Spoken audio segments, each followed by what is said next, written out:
Okay, this video seems interesting. How Ashes of Creation became MMO's greatest scam. Well, to hear the true answer for that, you'd need to ask Steven, and I heard he wasn't doing so well at the moment. The perfect scam requires no deception, only absolute belief in your own fiction. Ah, Ashes of Creation raised $3.3 million on Kickstarter, God the most damn. successful MMO crowdfunding campaign in history.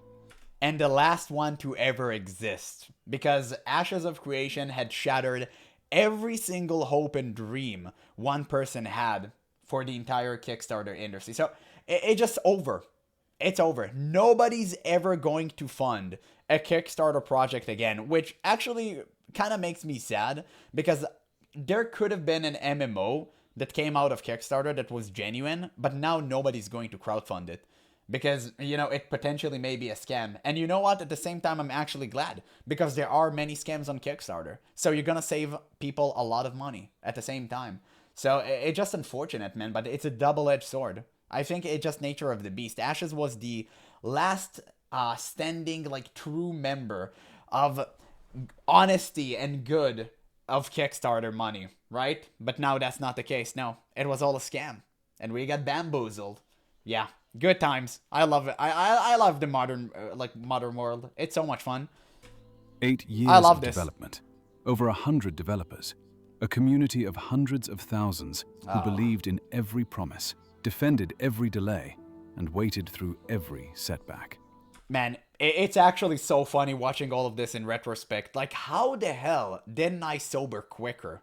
I was so infatuated with this game for years, until like 2 years ago, it was when I started asking questions. Because I followed the developer monthly updates for Ashes of Creation like it was God videos upon me. It was crazy. I was so frantic when it came to Ashes of Creation. And when I started seeing that the progress of this game was being stopped to a halt, that's when I started asking questions. And when I saw Steven's response to all of them, I knew that something was off. Because he never took any criticism of the game, he never talked about the important stuff, he only showed us a screen of what he wanted us to see. And I saw through that. I saw through the theatrics and the facade that he was holding, and I didn't buy into any of this. And when I delved deeper and deeper, I started hating this game more and more. Because I realized that something fishy was going on behind the scenes, and we weren't made aware of that. And lo and behold, I was right. Then, on January 29th, And so was 2026, weeks after Make sure to launching remember into early that. access, the studio published a letter to the community. The game was worthy of your investment. Development updates were coming. The world was still growing. 2 days later, the studio shut down. Yeah. Over It's crazy how Steven managed to keep faith with us until the very end. Like, literally a few days before everything shut it down, and he knew it was coming. He knew it. No way you can tell me that he didn't know this was coming. It's so obvious that he planned his escape, and he made everything to make sure that he's not the one responsible for it. Like, selling off the company a few months before that without telling anyone. Even though the people inside of the company actually knew that it was being sold off. Like, we as the players who were promised transparency by Intrepid Studios, we weren't made aware of that. It's crazy. How can you even not tell us that you've sold a huge portion of your company and you've given power to outside influence over your decision making? How can you not tell us that when you said that you would be transparent with us? But no, I guess, you know what? The MLM background has came to be true, right? Like, we knew about it, and we chose to shut our eyes and focus on what's in front of us. And unfortunately, what was behind of him was actually important to the lore. We just didn't pay attention. 100 developers laid off. No severance. Stephen Sharif resigned from his own Goddamn. company. The board pulled the plug. The game that hundreds of thousands had waited nearly a decade for, gone in 48 In an hours. instant. And here's what makes it strange. Nobody was lying. The founder didn't run off with the money. He lost everything. The developers weren't running a grift. Wait, we don't know about that. I don't think that's true. I think we need more and more employees to start speaking up against Intrepid Studios and like who actually manages the company right now. But I also need to talk about Steven. And we also need to understand what really went on there to get the full picture. Right now, nothing is confirmed.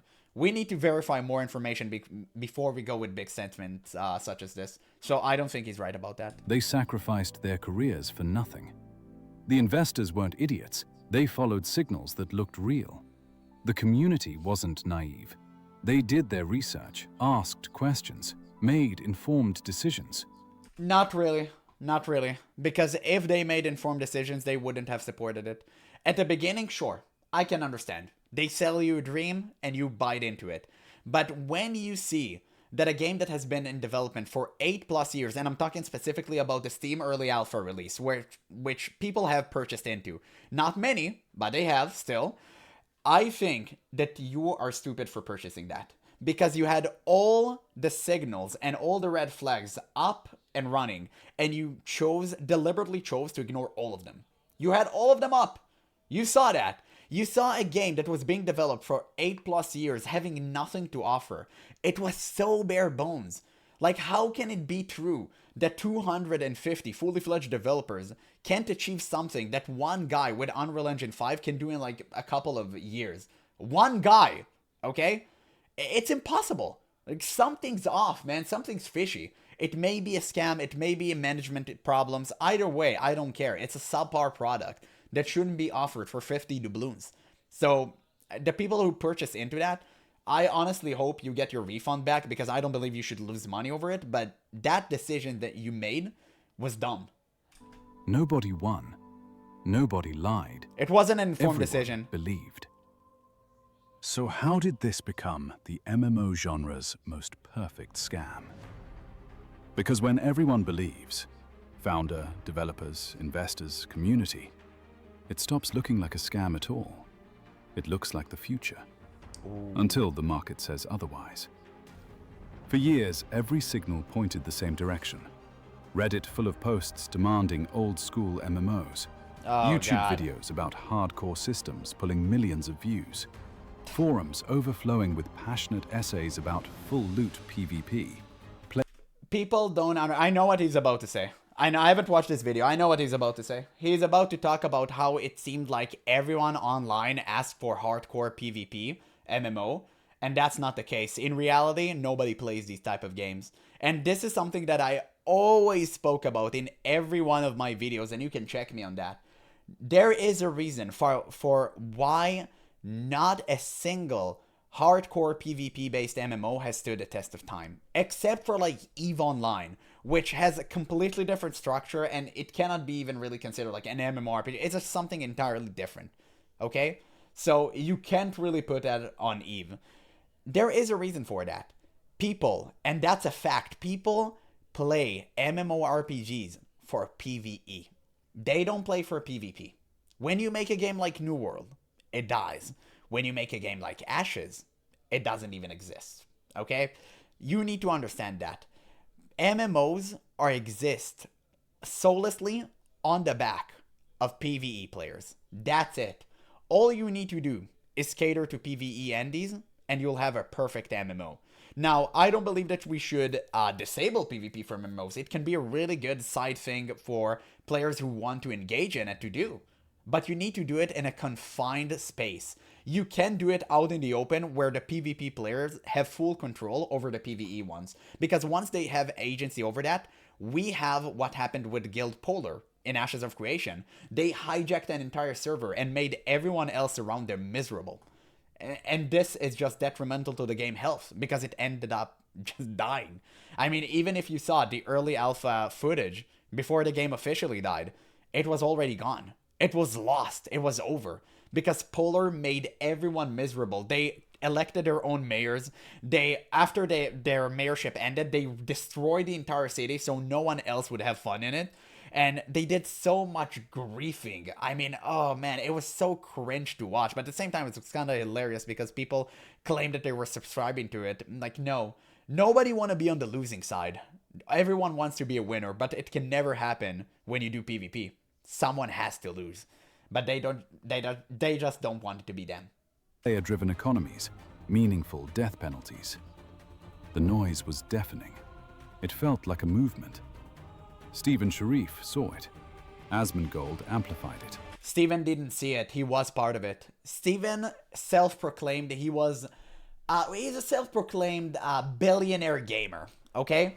He didn't see this coming. He literally paid people, and we've seen receipts for that, $200 per week, I believe it was.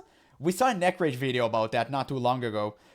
You can go and check that out to actually like watch this information for yourself. And he bribed people that were really great players, really prominent players, to be part of his guild.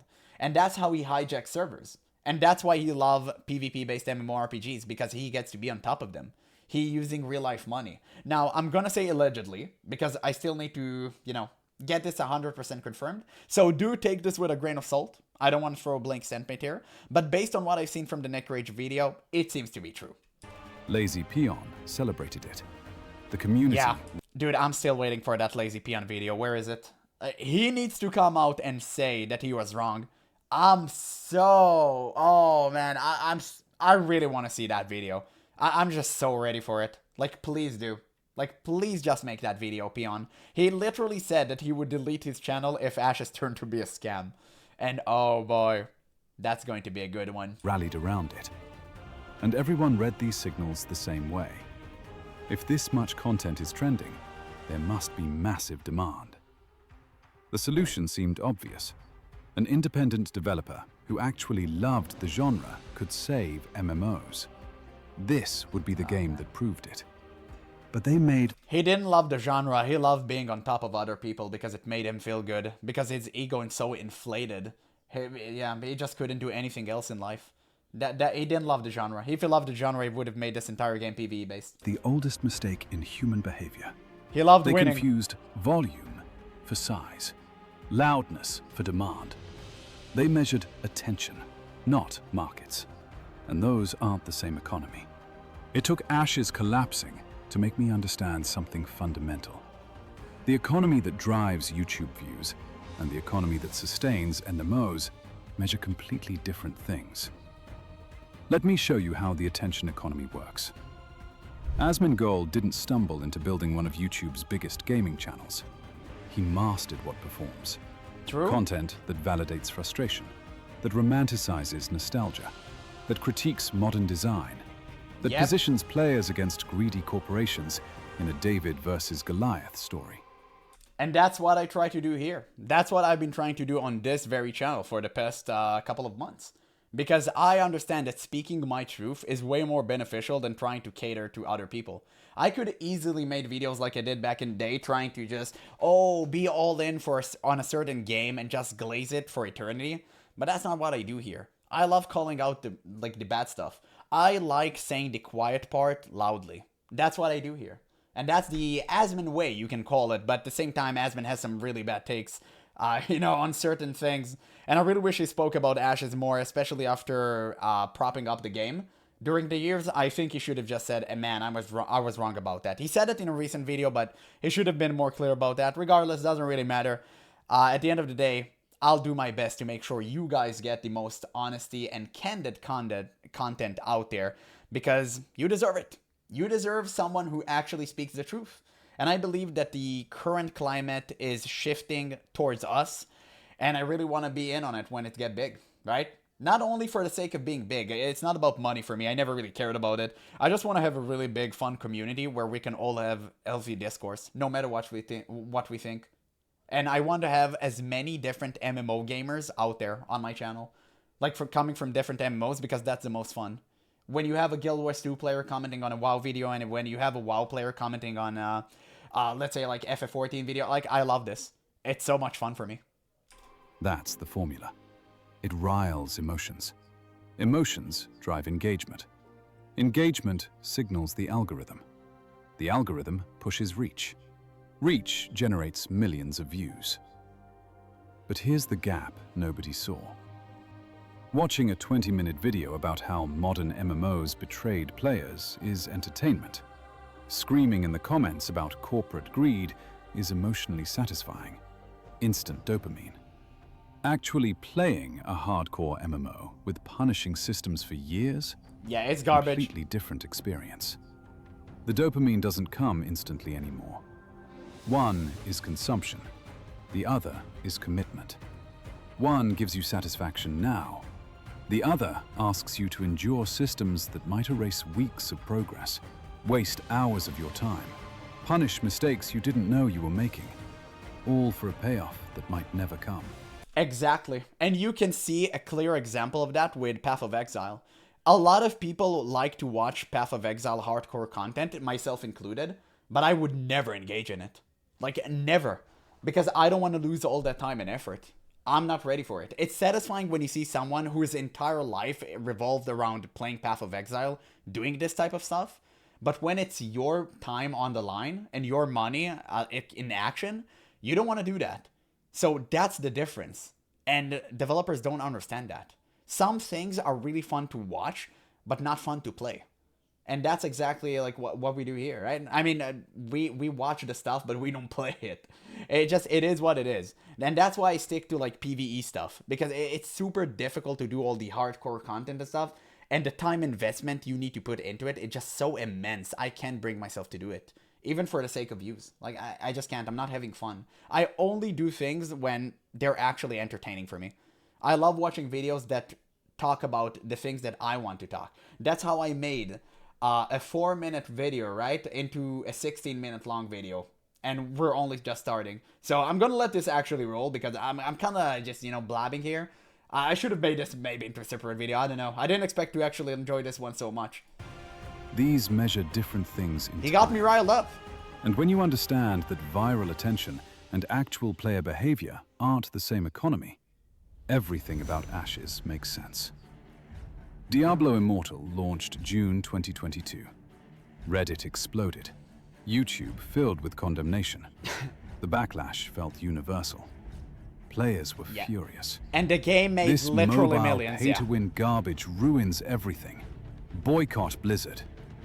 The outrage was massive. Content creators built entire videos around the anger. He's gonna say it. Pure dopamine-fueled rage flooding every platform. And then the revenue numbers came in. $2 million per day. Over $500 million in the first year. That's a lot of money. Man, that's even more than I thought. Jesus. That's crazy. $500 million in a year. Man. Oh my god, that was crazy. Okay, but to be completely fair, the people who actually play mobile games, they're not really on PC and they're not checking YouTube stuff. It's just like weirdos and whales. Like, that's pretty much it. They're not even in the same ecosystem with you. They're in a completely different bubble. You can't reach them. That's real demand. Not what people say in comments. Not what gets upvoted. Not what generates views. What they actually do when the product exists and the choice becomes real. But that's not really true. He's actually taking like one example that fits his narrative. That's not the case. Look at Highguard. It's the most recent example I can give you. Everyone said this game is going to be like Conqueror 2 and it's trash. The game came out for free. Now nobody's playing it.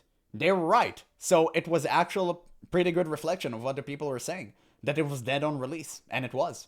So I don't really agree with him here. He just took one good example. It really depends on which bubble the game is going to launch into.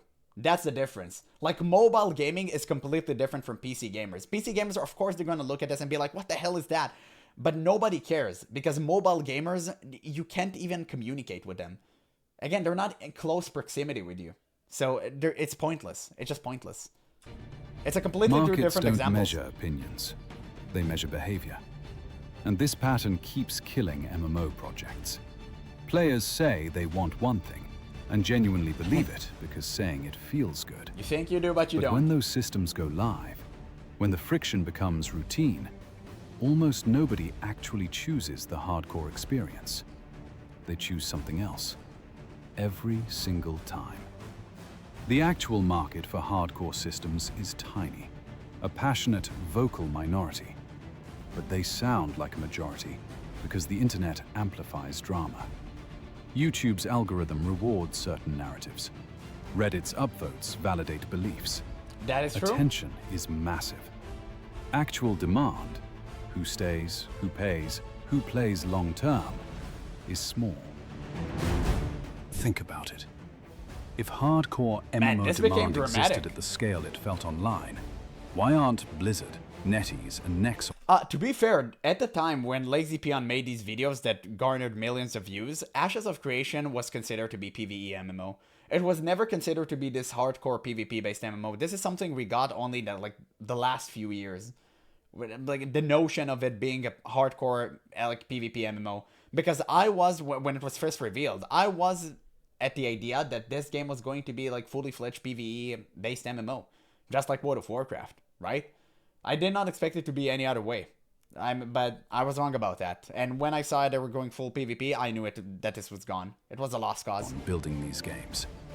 These are the most ruthlessly efficient, profit-seeking entities capitalism has ever produced.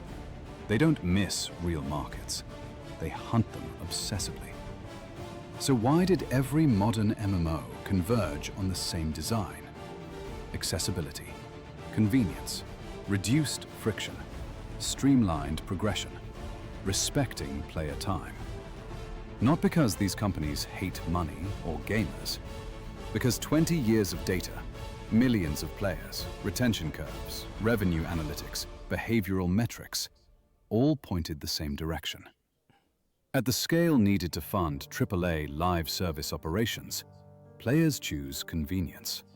Not because it's philosophically superior, because it's what generates the most engagement per effort in 2026. What players actually tolerate when the novelty wears off and they have jobs and lives. Markets don't lie. They measure what people do. And ignoring that reality to fund one of gaming's most expensive genres with only niche demand? We know how that ends. Ashes had everything the attention economy values. Millions of YouTube views, positioning it as the savior MMO that would defeat evil corporations and rescue the genre. Perfect drama, satisfying narrative, endless dopamine for content creators. But there's a problem. That's actually true. Everyone hyped Ashes as being the sole savior of the entire MMORPG genre. And that's what propagated. Like, that's what made Ashes rise to the top. That is true. He's right about that. The better a game is for players, the less drama it generates. The more drama it creates, usually the worse the product actually performs. And beneath all that attention was math that never worked. The monetization, cosmetics, Kickstarter pledges, alpha access, came from a niche market. The ambition was AAA scale, AAA polish, years of live operations, hundreds of developers, constant content updates. You can't fund mass market operations by monetizing a niche audience. The revenue from passionate believers, no matter how passionate, couldn't cover the operational costs of what was being built. This isn't speculation. This is arithmetic. The belief was so strong, the signals felt so real, the community seemed so large. Nobody questioned the assumption. Everyone saw attention and assumed it meant sustainable demand at the scale needed. It didn't. And this isn't new, hasn't been for a while. Darkfall New Dawn promised hardcore PvP and launched to passionate fans. The population collapsed. Also Crowfall. I played Online promised player-driven chaos. Same outcome. Chronicles of Illyria promised revolutionary systems. No, that game didn't even exist, man. Come on. Like, let's not include Chronicles of Illyria here. It never even launched. Yeah, of Crowfall course. promised there it is. wars at massive scale. I played it. It shut down after struggling to retain players. Ashes of Creation followed the exact same path. Every single one. Passionate community, successful crowdfunding, years of development. Then launch. Then population collapse. Revenue insufficient to sustain operations. Shutdown. They all made the same mistake.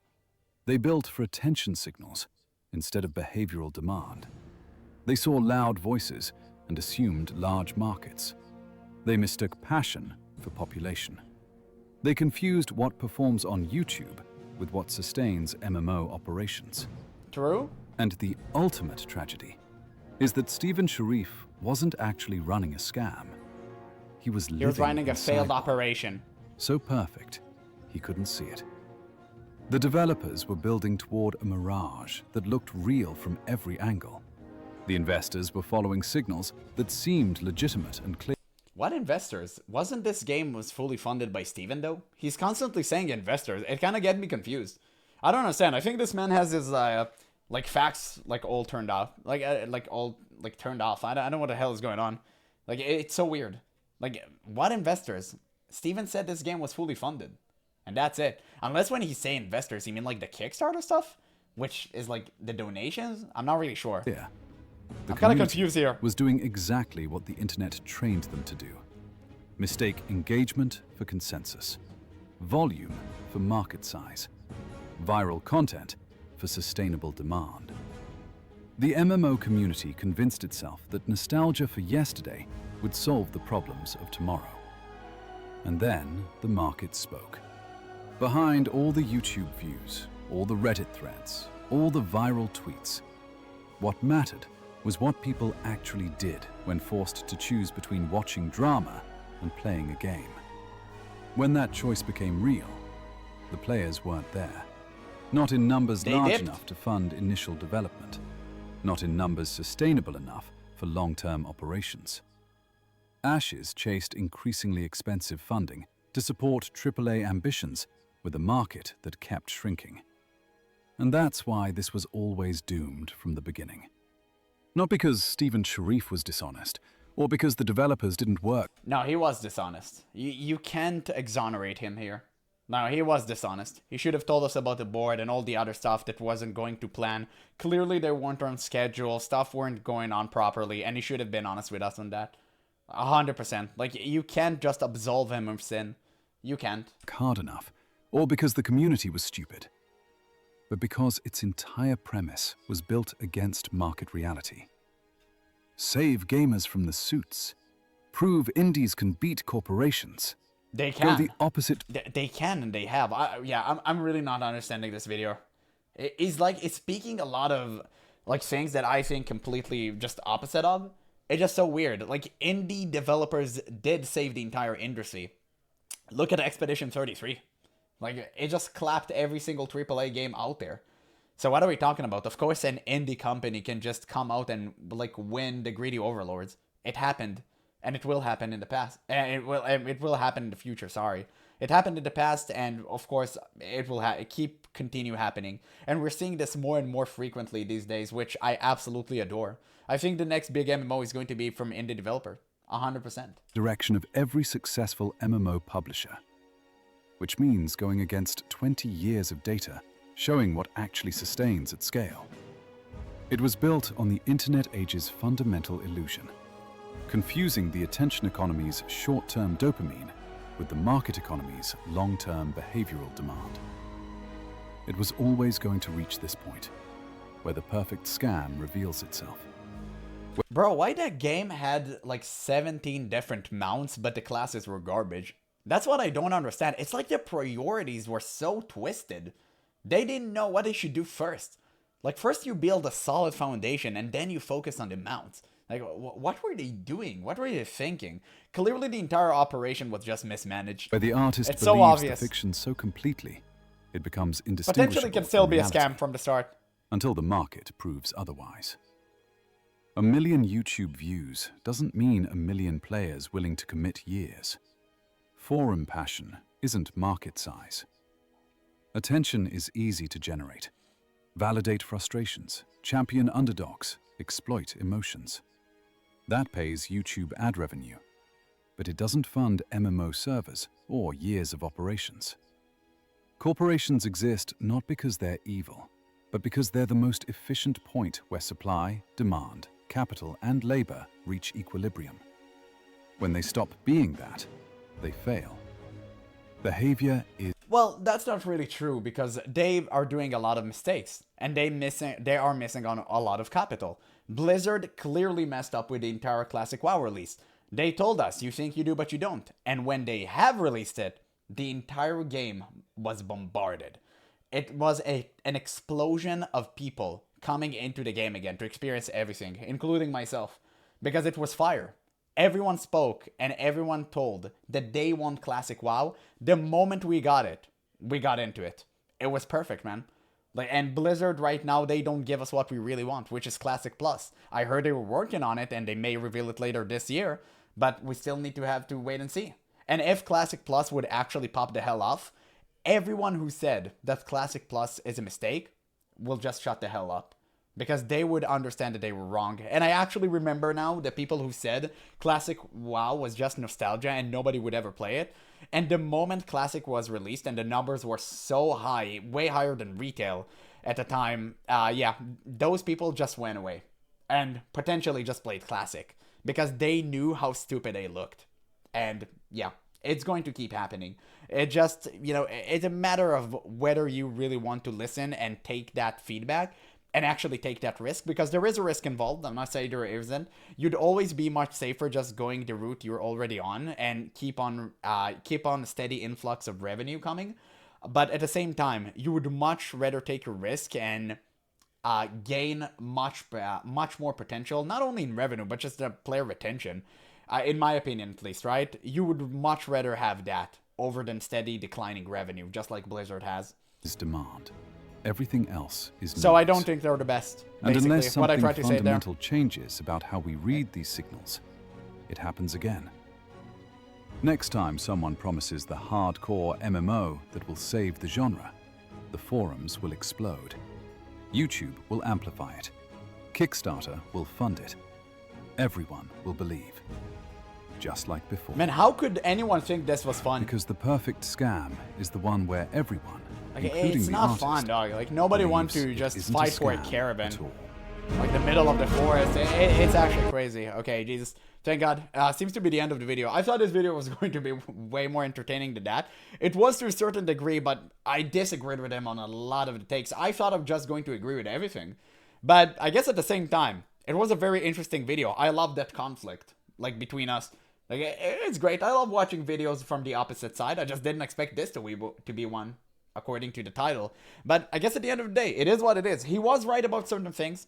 I do think that the PvP and MMO hardcore PvP audience is a very large minority, and I would understand if Steven was confused by it, but at the same time, I'm fully aware that that wasn't the case. He was just a hardcore MMORPG gamer that, like, tried to bribe, again, I'm gonna say allegedly, bribed other people to join his guild using real-life money, and yeah.